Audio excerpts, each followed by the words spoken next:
because we have a special guest. It is part of a series of meetings that as a ICT group of Conference of Rectors in Italy, we promote to increase relations between the higher education system and public government institution in Italy and American corporation. And for this reason, I greatly thank SonicWall, being a big player in the cybersecurity market and leader in the SMB and growing enterprise business, and clearly an interesting player also to learn and know about what's going on in the cybersecurity landscape. And so I thank SonicWall representatives, in particular Bill Conner, that is the CEO of the company. So this is a big first for our meetings, because we have a direct relation with the company, not just with the Italian country organization, which is a good thing. And it's the beginning of a series of seminars, because we're not just, presenting technologies, but also listen the point of view of the corporations that seek other things and help the system to grow up in this journey. And so I really thank SonicWall for the investment that is making in the system just by attending the meeting and contributing to the presentation. I know that is a company that is growing also in the education. We're running their products here at University of Pisa, and so I leave the stage to Bill, and I thank again everybody for attending. Thank you, Antonio, and thank you, Jürgen, and the team in Italy that is putting this together. It's an honor to be here to share kind of our insights to what's going on. It won't be new news to you because you're living it firsthand, as I know with several of you being our customers as well. So thank you, Luca and Fabrizio, for being the feet on the street and our representatives there to many of you in territory. And with me, I got Dmitry Arapatov, who's also here, and I'm going to share the stage with him. He's a lot smarter and brighter than I am, so we tag team this, and he lets me talk a little bit and share my insights, and then he'll bring it down to the runway with what we're doing about the things in the world today. So without further ado, Antonio, thank you for that overly kind introduction. Let's get started, Dmitry, with the story. As many of you know, the world has been dramatically changed over the last little bit. It's almost anytime, anywhere business or education, as it may be now. And with that, it's forever changed the IT landscape. And Dmitry, I'm not seeing the charts, but just so you know. Luca, do you want me to share or should I share? Yeah, please share. I'll share. I'll share. Yeah, 1 second. And, you know, one can say, is it a chicken or an egg? But has the business changed everything, or has IT landscape changed everything? And I would say any time, anywhere business has changed, and so has the IT landscape changed. And what do I mean by that? If you really look at what's happening, distributed IT is a reality. And the exposure points now that you as a university or a business or a government has are just unprecedented. Everybody's digitized, everybody's got apps and devices. There are no more borders in an enterprise, in a city, in a university. Sensors are everywhere, everything's componentized and virtualized, and cloud is pervasive.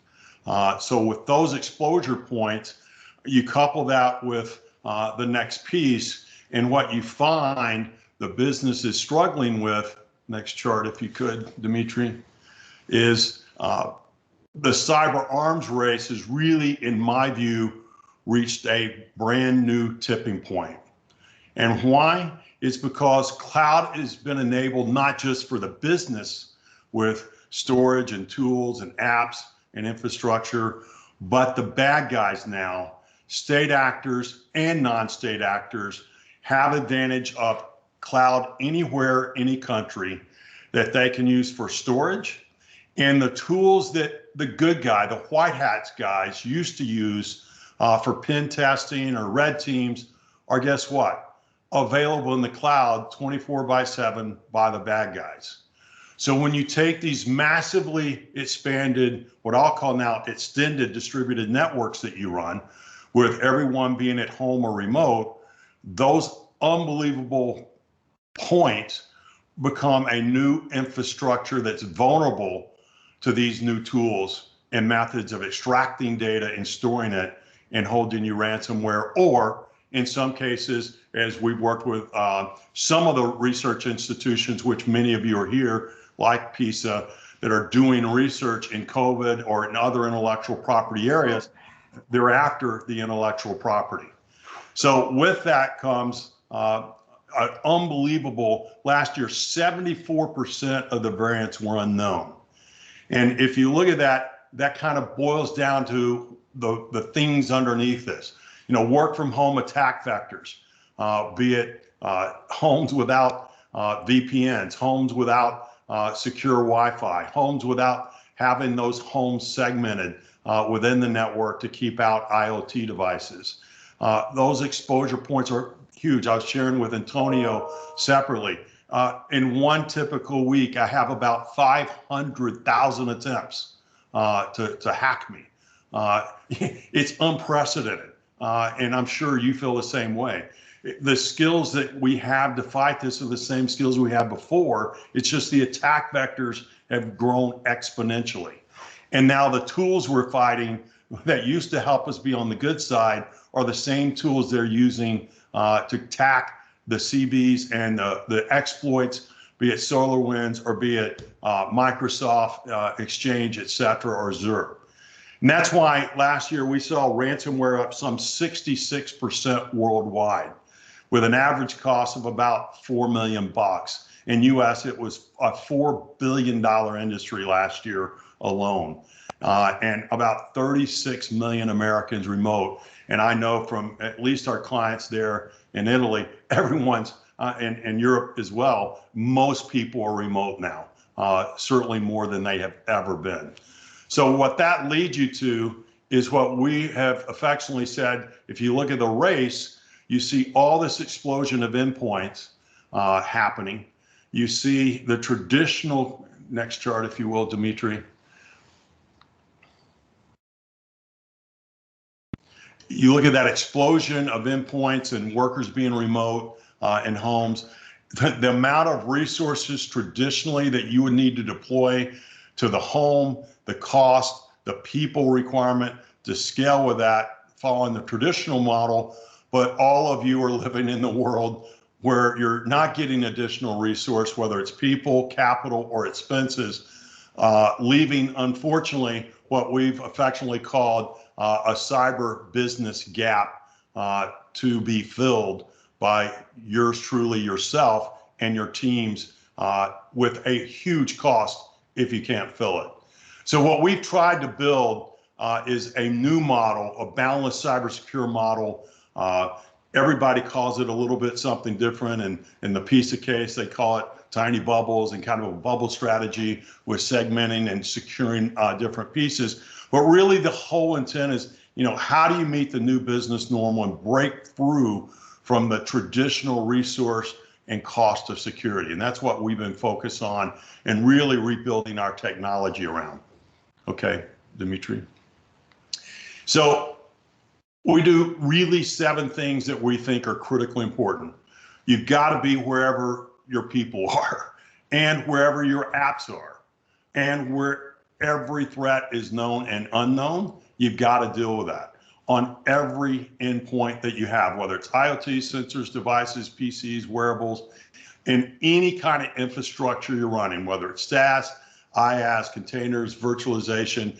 any size of network, whether it's private, whether it's segmented, whether it's wireless, whether it's 5G, and for any size school, university, community, enterprise, or government.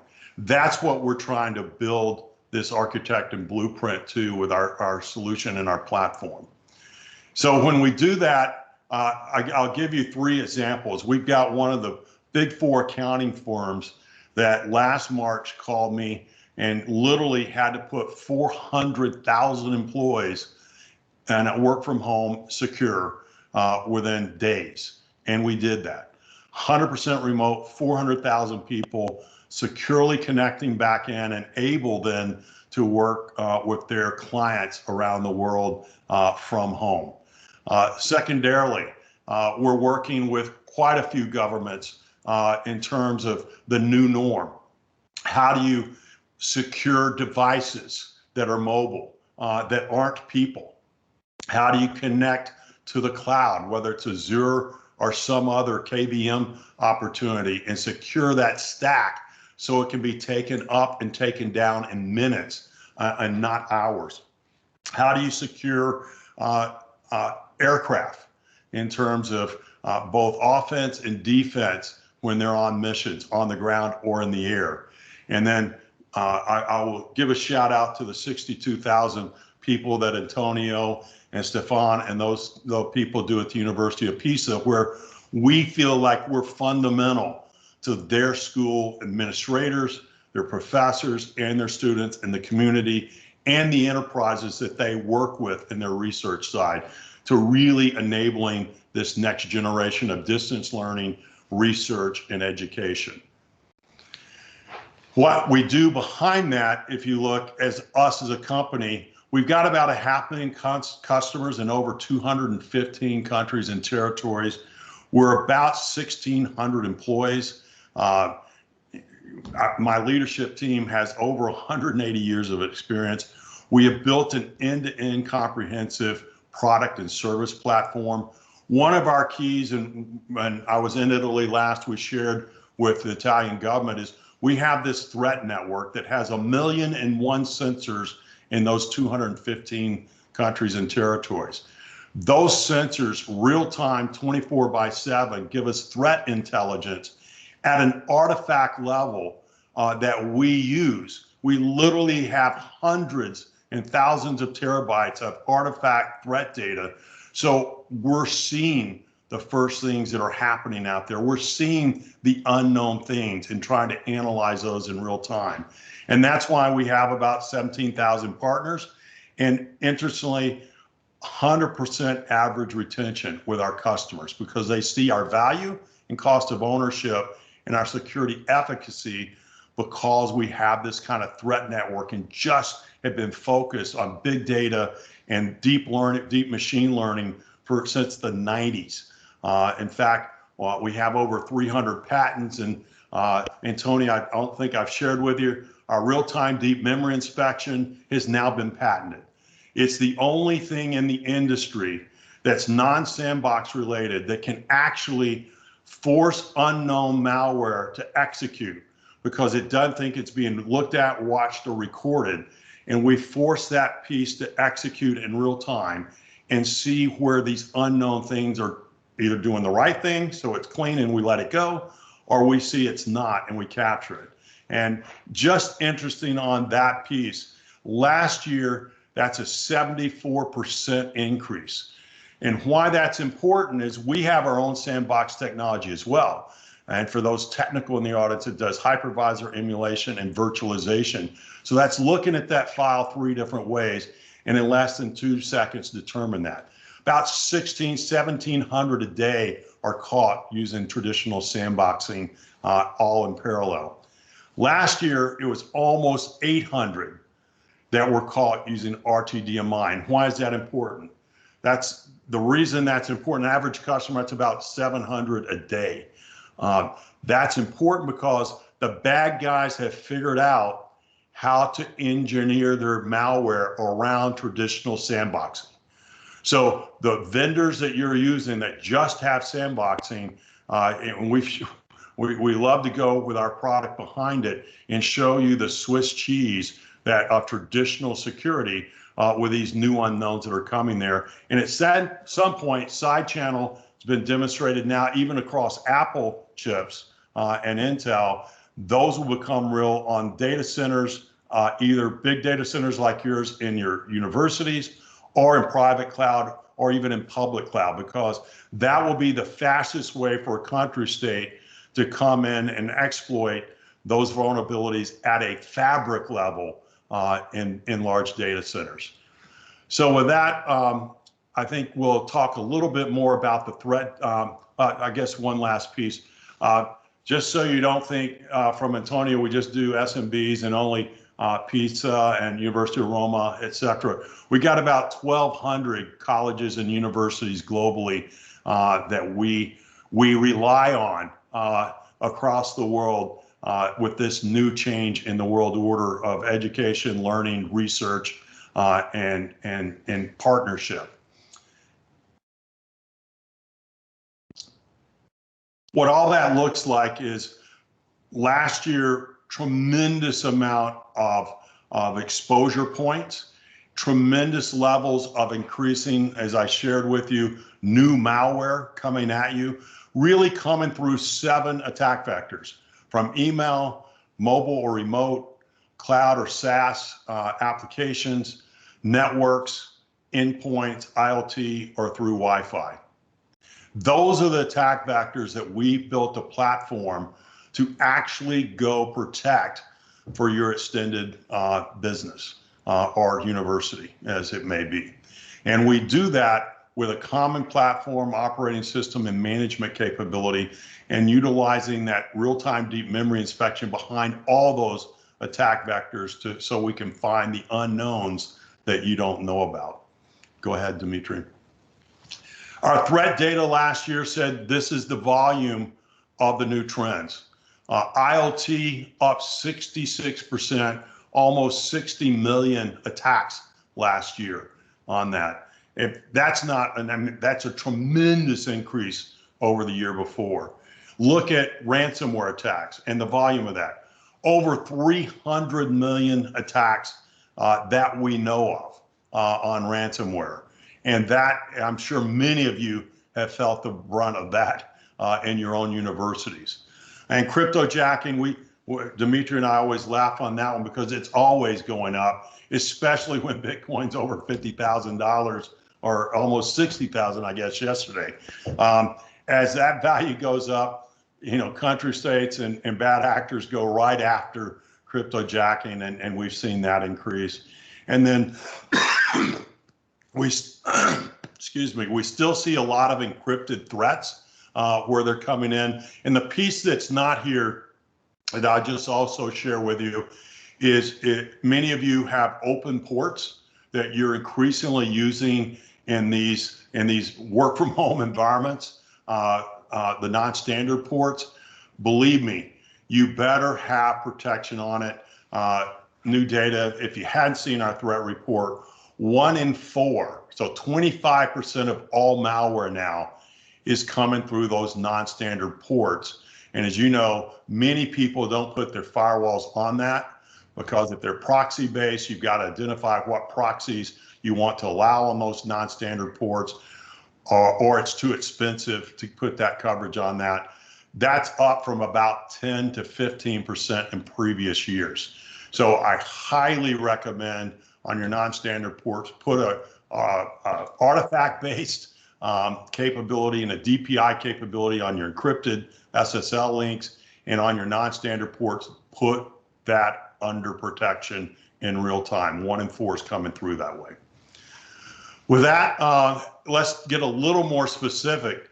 This talks about how the bad guys, you can see the orange line is overall threats and how they kind of look even. But if you start to take the first or second derivative, and I know this is a university crowd, so they'll know how to do that. You start to pull back the piece and you can see how government waves kind of come and go. But look at education there.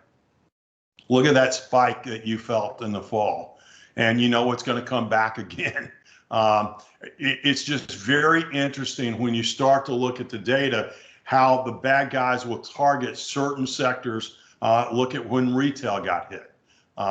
So really can see those different pieces. And, you know, education's at its top. Look at that. Here it comes again.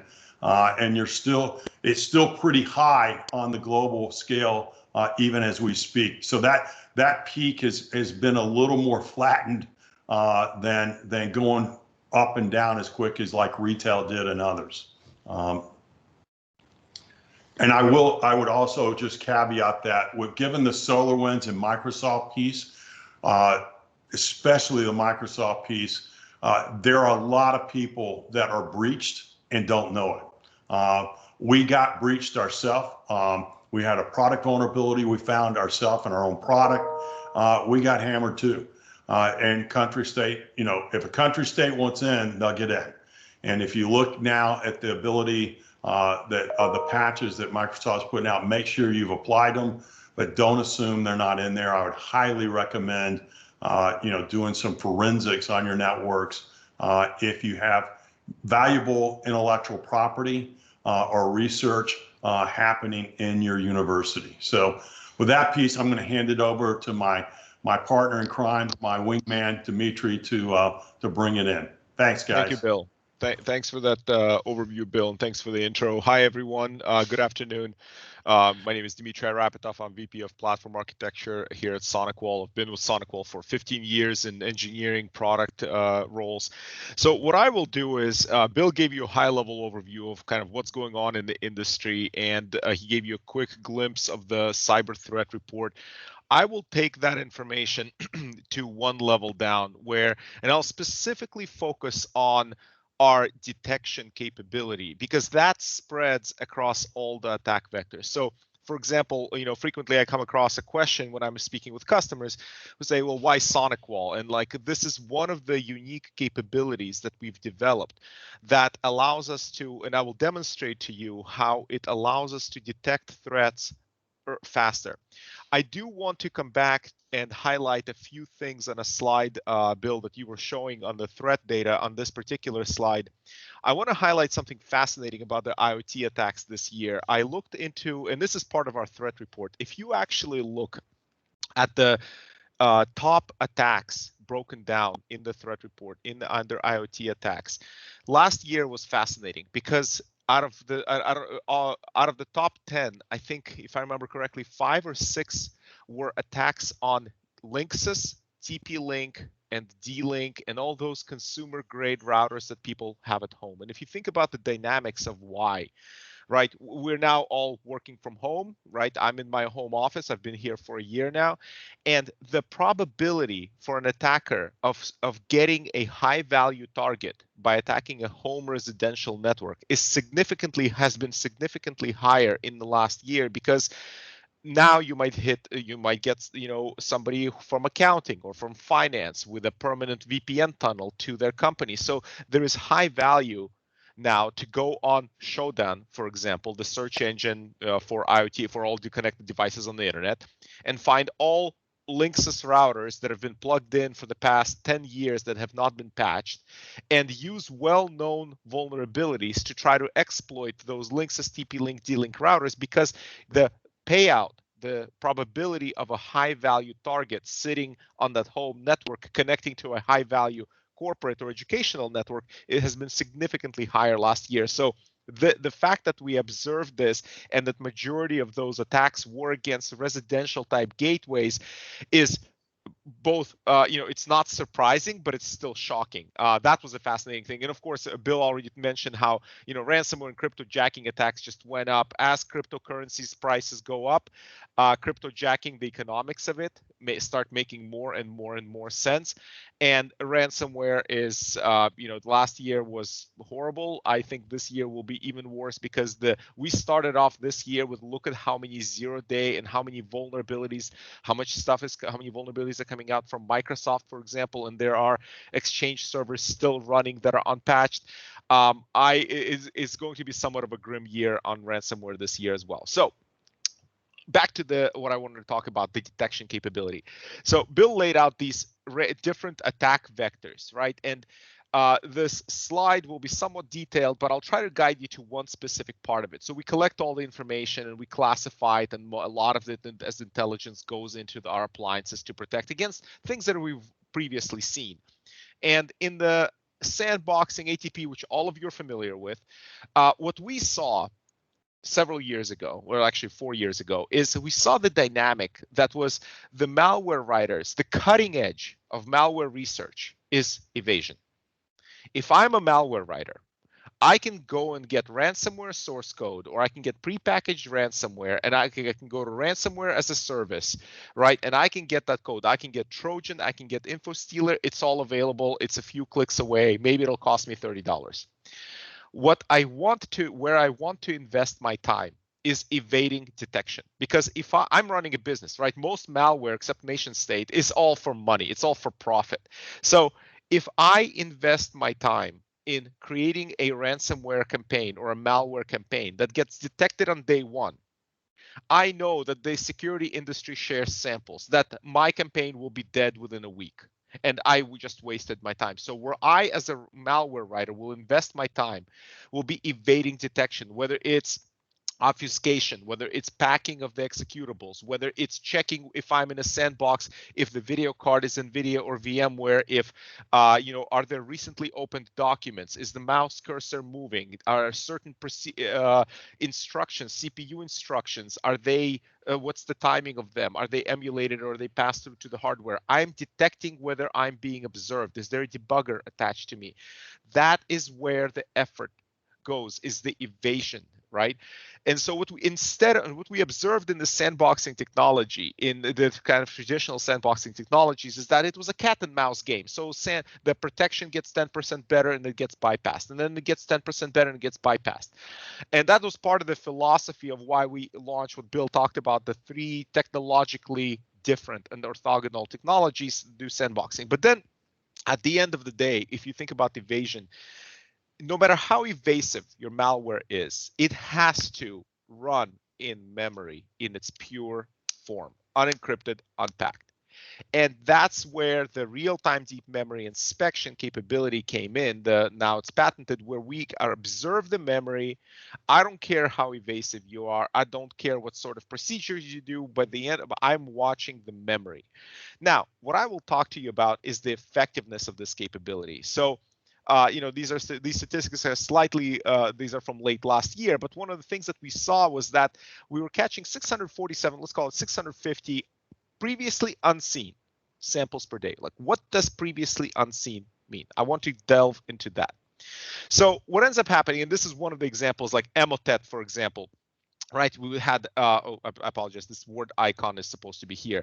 There's a malicious, one of the Emotet samples was, it came in a Word document that was encrypted, that put it, when you opened it, it had an encrypted component that put the encrypted component on disk, so it's invisible, it's just encrypted, that when it ran, it decoded it purely into memory, and then checked whether it was being observed, and then it ran. So the malicious component never touched disk. And that's where the RTDMI component comes in. Now, instead of talking to you about how RTDMI works in architecture, we did a study late last year at the results. And here's where the results came in. We compare against VirusTotal. Everybody knows VirusTotal. So one of the things that we saw that piqued our curiosity was that in the executables, we, on average, find samples that are repackaged or modified somehow 1.5 days. With Office documents, PDFs, it's 1.5 a day, 1.5 days. And you might say, okay, 1.5 days, it might be a sampling error. Who cares? It's within a margin of error. Fine, I agree. What we looked at is 7 days. And what this means is there is a particular, it's not a new 0 day, or it's not maybe necessarily a new variant. What it is Dimitri took Emotet. Dimitri repackaged Emotet. He recompiled it. He put additional packing methods on it, and he sent it out as a campaign, as a dropper campaign. And that sample has never been seen by the industry. And the way that I know that is we look, for example, in VirusTotal, and when you look at VirusTotal, and they have, right, at the time 71 engines. The way we know that is that all of this is green.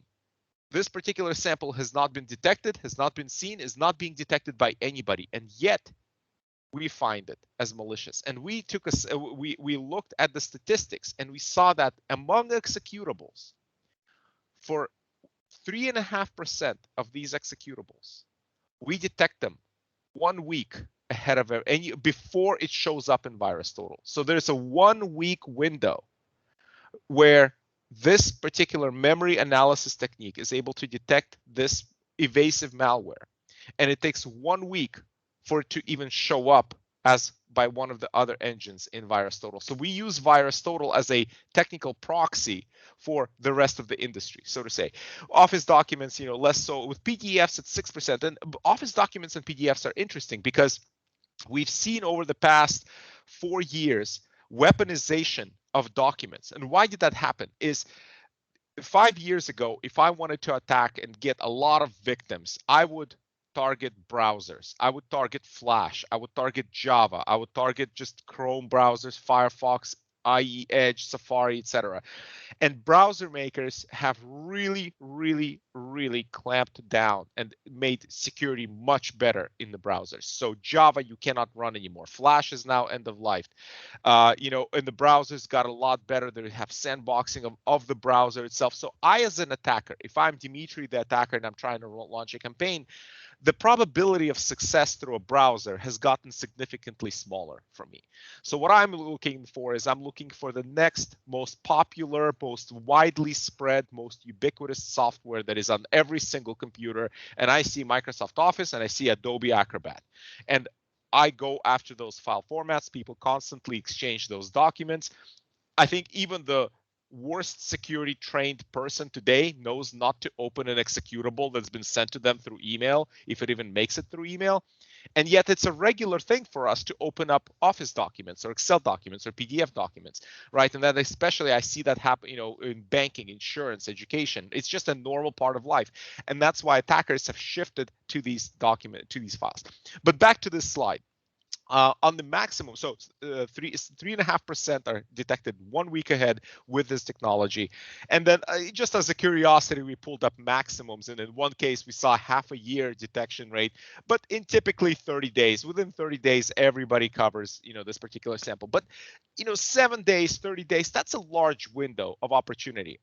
And so the way that across our products, when Bill showed that slide where there were different products and they all connect to the Capture Cloud platform, when we at T times 0, let's say it's October 1st, 8 in the morning, we find the malware sample, right? We immediately roll out signatures to all of our customers. So we detected it in our cloud, and then we roll out protection across all vectors: email, network security, endpoint security, and any product that connects into Capture ATP automatically protects against that. Meanwhile, we're checking with VirusTotal. Do you see it yet? Do you see it yet? Do you see it yet? And when it comes up, maybe along the slide, when it comes up 3 days later, that's when we capture that statistic, right? Okay, now other engines can see this particular sample. So our customers our Capture ATP customers are protected immediately. The rest of our customers are protected within 24, 48 hours, and then the rest of the industry catches up. So this is kind of a timeline of how we get to this particular statistic. So anyway, we saw when we built this technology, we saw this unique capability and ability to detect malware very, very early on. And so this is why there's so much focus, because at the end of the day, security products can be broken up into their functions can be broken up into two parts. There's the pure security, the actual detection, and there's operations. So for example, pure security is, do you detect the malware? Do you detect the attacks? Do you detect phishing? Do you detect spam? And how good are you at detecting that? The operational side is coming back to that business gap that Bill showed, is how much work do you need to do in order to roll out security? How much work do you need to do to manage security? Do you need a team of 20 people to manage the organization, or can one person do it with as a console? How much consolidation? So it's more about how the security gets rolled out versus the first piece is about how good is security. I'm talking about how good the security is. So we rolled this technology in. That this is available all over the world. Cloud. It's in our colos. It's available around the world. We have 2 data centers in Europe for this technology, one in Frankfurt and one in Amsterdam, one in Tokyo, one in Miami, and one in San Jose, California. But we also released this capability to be on premises. And on premises, in the on premises capability is RTDMI. That technology that I showed you that has 7-day lead on the rest of the industry. We put that into an appliance because frequently it might be a volume question. I have too much malware that I don't want to send that much traffic to the cloud. It might be a compliance. My industry, or I'm a research lab, and I don't want any files from this research lab leaving the network. We're funded by the government. There might be national security implications with the documents and the research that is happening in this part of the lab. Nothing goes to the cloud or outside the country, right? But that's where that type of protection comes in an on-prem form factor.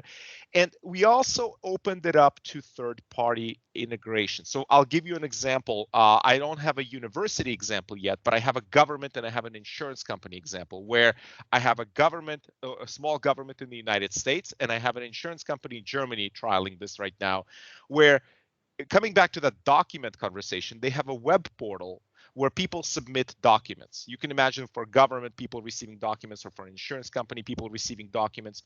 Before those documents make it inside the network onto somebody's desktop, through an API, through Python, whatever, PHP, Node.js, they get sent for full analysis by RTDMI to ensure that nothing bad gets into the network.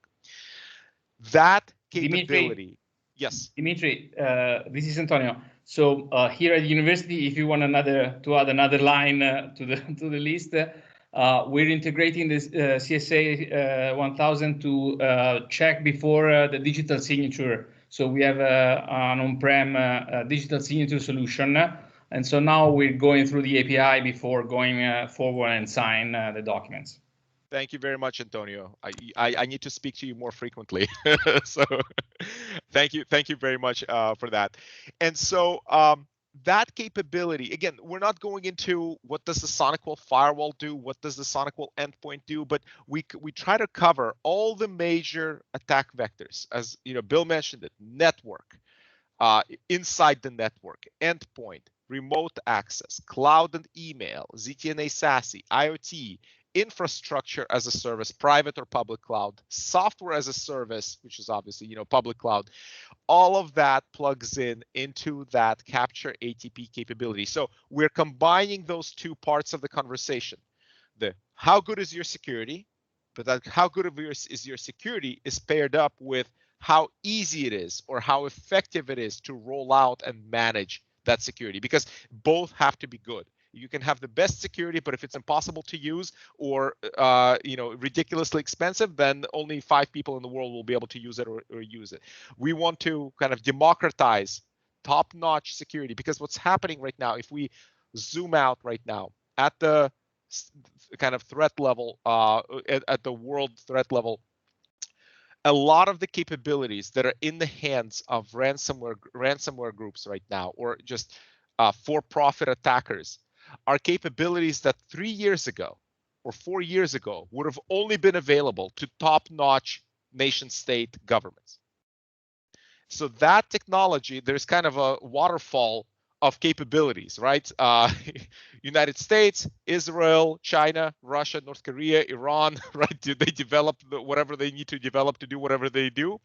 But those tools get out, those techniques get out, and then the ransomware, the for-profit ransomware, banking stealer, info stealer groups, they take that capability and they package it up, and then they attack the private sector, and then they attack the not the military government, but the civilian government. And that's where having that top-notch protection is critical. And coming back to ransomware in this year, the way that this year started out with all the vulnerabilities, we will continue to work from home probably through most of this year. I urge everyone to, enable multi-factor authentication, right? And I'm talking about that as a vendor that does not sell multi-factor authentication. I urge you to turn it on. All of our products, support multi-factor authentication. After that, it's endpoint protection, cloud protection, network segmentation, network protection. Remember that home offices that are permanently connected, where people are working with VPN, you don't know what else is on that network. You don't know what that network is protected with. There are ways to isolate, create bubbles inside of a home, and to do all that in a centralized, managed, easy way to run. That's with the SonicWall platform. That's all I had to share. Hopefully this has been useful. I'm happy to answer any questions. Technical, Bill is still here, I believe. We're between the two of us, we should be able to field most questions about SonicWall.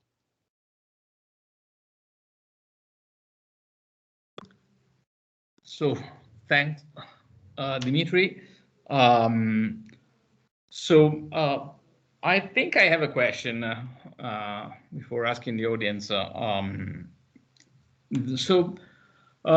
Security is changing from inside and outside and border control from a more to a more difficult shaped geometry to defend and to protect, and also this implies that also take control of security policies inside an organization is even just inspect them, it's complicated. So what do you think is the trend, or the zero trust model that needs proposed for this for trying to address this scenario? So what is, in your opinion, the trend with this going back to distributed and IoT world where data is spread and you have a lot of endpoints all over the place? There are two aspects to this, and so I think the SolarWinds case, people have been talking about zero trust, and zero trust is not a product, right? Zero trust is a philosophy. It's a principle. And there's been a lot of talk about zero trust. John Kindervag, who invented the term zero trust in 2008, 2009, has been talking about it for a decade.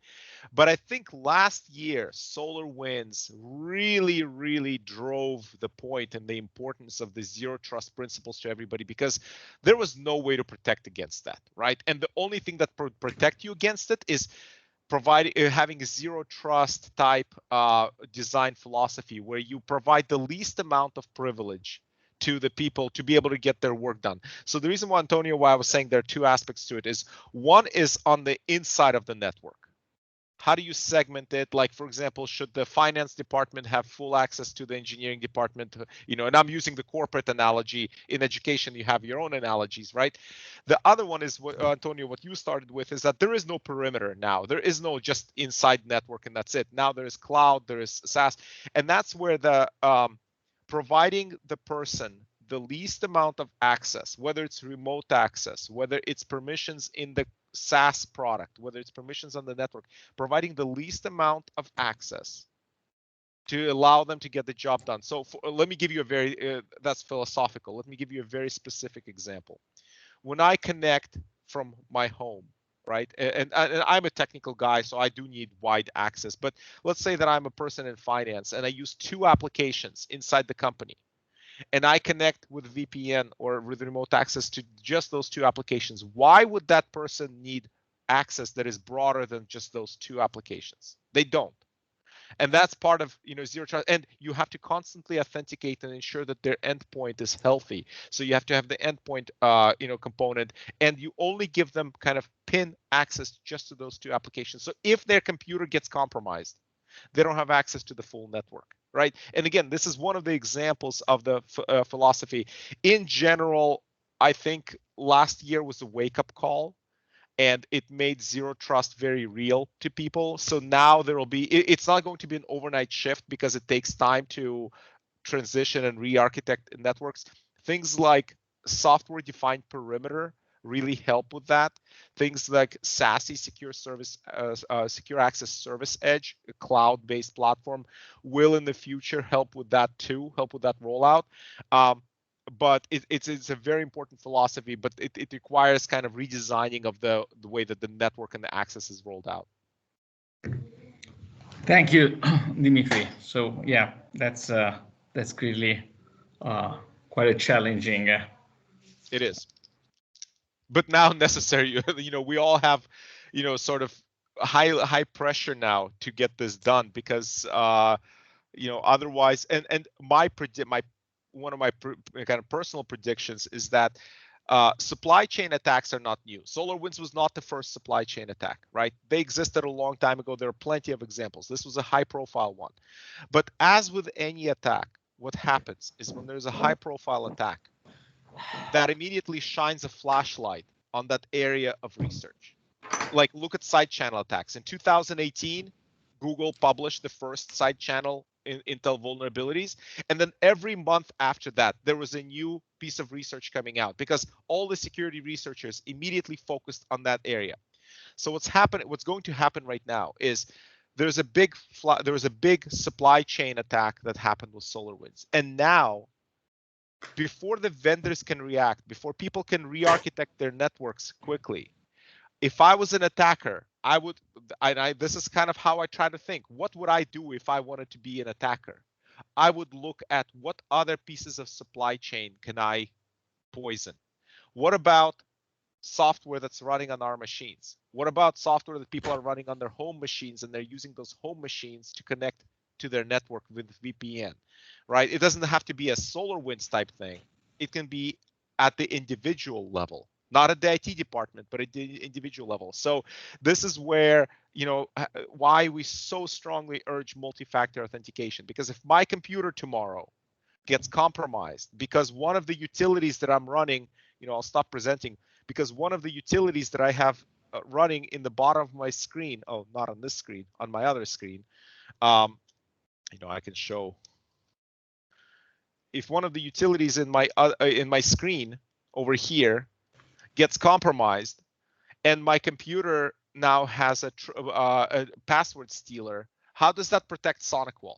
Well, if my password gets stolen, and then Antonio, who stole my password, is trying to log in, he will get multi-factor authentication prompt, and that's one of your lines of defense, right? Anyway, I'll stop pontificating, but this is what keeps me up at night. If Dimitri gets ransomware, it'll be like that. So, are there questions? Yes, I have one for Dimitri. Thank you for your answer. I want to ask something less technical than what Antonio said, but is there any educational license or something like that for institutions, so as universities, that maybe can be interested in SonicWall products? Is there any offer like that? And the second question, if there are programs for teaching or for using your infrastructure for students or someone who wants to improve his knowledge. Thank you. Yeah.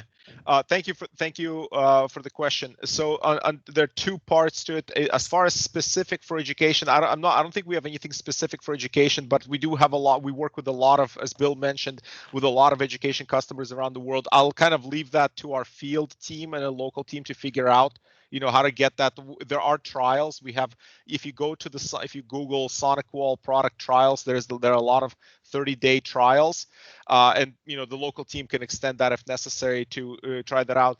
As far as education, we have something called SonicWall University, where we put a lot of the content, a lot of training content on SonicWall University. It's primarily, Bill, correct me if I'm wrong, I believe it's for SonicWall customers and for SonicWall partners. I don't know what part of that might be open to Public. Dimitri. So that's part of the memorandum of understanding that has been signed with CRUI. So you have access to our SonicWall University, you have access to the trials, and you can also access to our certification within, a particular price.